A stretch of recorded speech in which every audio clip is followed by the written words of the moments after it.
नमस्कार दोस्तों, स्वागत है आपका और आपके साथ मैं हूं आशिमा त्यागी। दोस्तों, अगर किसी देश का प्रधानमंत्री युद्ध के बीच अपना सरकारी विमान विदेश भेज दे तो क्या ये रणनीति है या डर?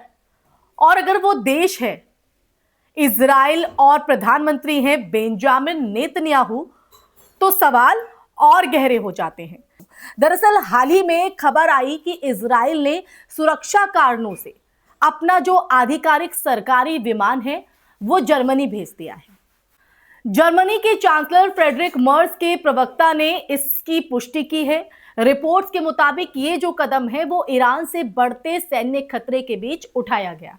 अब ऐसे वक्त में जब क्षेत्र में तनाव चरम पर हो और ईरान और इजराइल के बीच सीधी टकराव की जो आशंका है वो जताई जा रही है, इस फैसले ने राजनीतिक और नैतिक बहस को जन्म दे दिया है। दोस्तों, आप देखिए, सबसे पहले तथ्यों को आप समझ लेते हैं। तथ्यों को आपको समझाते हैं। इजराइल का जो आधिकारिक विमान विंग ऑफ जायन प्रधानमंत्री और राष्ट्रपति के लिए इस्तेमाल होता है। उनके आवागमन में जो है उसको उपयोग में लिया जाता है। सुरक्षा एजेंसियां अक्सर युद्ध या आपातकालीन स्थिति में हाई वैल्यू एसेट्स को सुरक्षित स्थान पर शिफ्ट करती है। अगर विमान को जर्मनी भेजा गया तो इसे एक प्रिवेंटिव सिक्योरिटी मूव जो है माना जा सकता है। लेकिन राजनीतिक संदेश क्या गया, यही असली मुद्दा है जिसकी वजह से दोस्तों आज हम इस मुद्दे पर आपसे चर्चा कर रहे हैं। दरअसल इजराइल और ईरान के बीच की अगर तनाव की बात करें तो वो कोई नया नहीं है।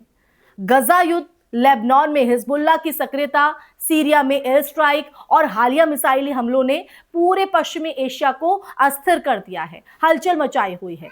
ऐसे में अगर प्रधानमंत्री का विमान देश से बाहर है तो विपक्ष इसे लीडरशिप गैप के रूप में पेश करेगा। इजराइल के भीतर भी नेतन्याहू पहले से विवादों में है। न्यायिक सुधारों को लेकर बड़े पैमाने पर विरोध प्रदर्शन भी हुए थे। युद्ध काल में अगर हम देखें तो युद्ध काल में नेतृत्व का प्रतीकात्मक महत्व बहुत बड़ा होता है दोस्तों, बहुत बड़ा। ब्रिटेन के विंस्टन चर्चिल ने दूसरे विश्व युद्ध के दौरान लंदन नहीं छोड़ा था दोस्तों। यूक्रेन के व्लादिमीर जेलेंस्की ने रूस के हमले के शुरुआती दिनों में कीव में रहकर वैश्विक समर्थन जो है वो जुटाया, इसलिए जनता जो है वो तुलना करती है। अब देखिए, इस बीच बड़ा सवाल कि क्या नेतन्याहू खुद जर्मनी भाग गए? उपलब्ध सार्वजनिक सूचनाओं में यह स्पष्ट नहीं है कि वो देश छोड़कर चले गए।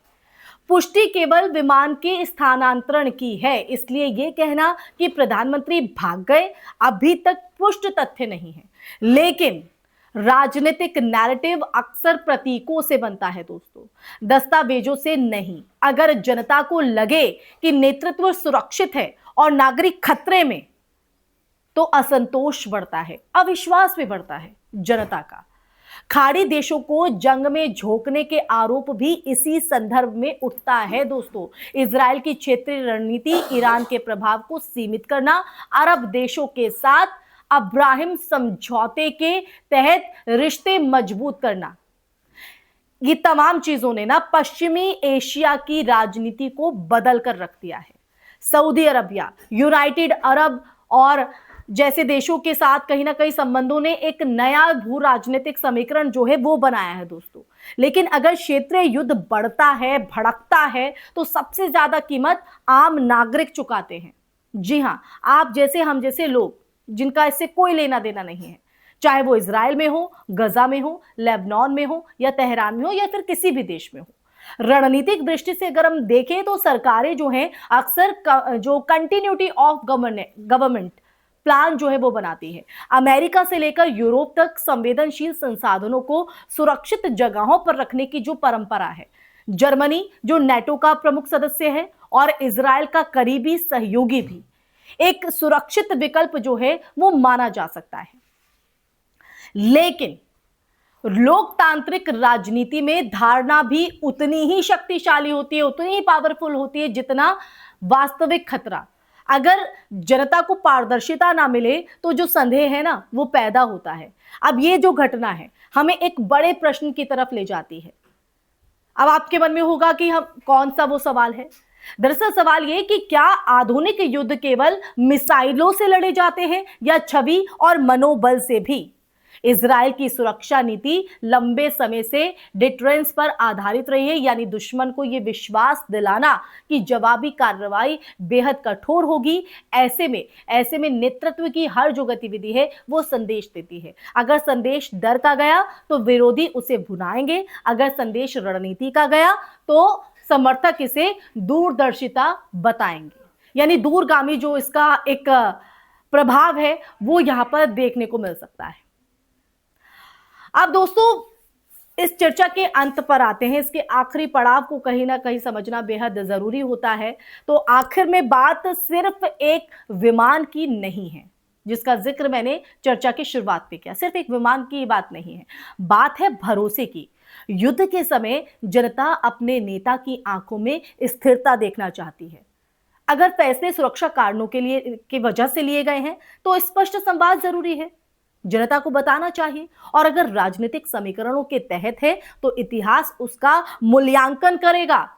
पश्चिम एशिया पहले ही बारूद के ढेर पर बैठा है। ऐसे में नेतृत्व का हर कदम सिर्फ सैन्य निर्णय नहीं बल्कि नैतिक और मनोवैज्ञानिक संकेत भी होता है। यानी आने वाले दिनों में यह साफ होगा कि यह कदम एहतियात था या कमजोरी। लेकिन फिलहाल जो बहस है वो केवल इजराइल की नहीं है, पूरे क्षेत्र की स्थिरता पर है। इसी के साथ दोस्तों इस चर्चा में फिलहाल के लिए बस इतना ही। अब ये सच जानकर आपके मन में क्या सवाल हैं, आपके मन में क्या विचार हैं, कमेंट सेक्शन में कमेंट करके जरूर साझा कीजिएगा दोस्तों। इसी के साथ इस वीडियो को ज्यादा से ज्यादा शेयर कीजिएगा ताकि हर व्यक्ति है वो इस सच को जान सके। फिर हाजिर होंगे ऐसी ही चर्चा लेकर, तब तक के लिए अपना ख्याल रखिए। जय हिंद, जय भारत, नमस्कार।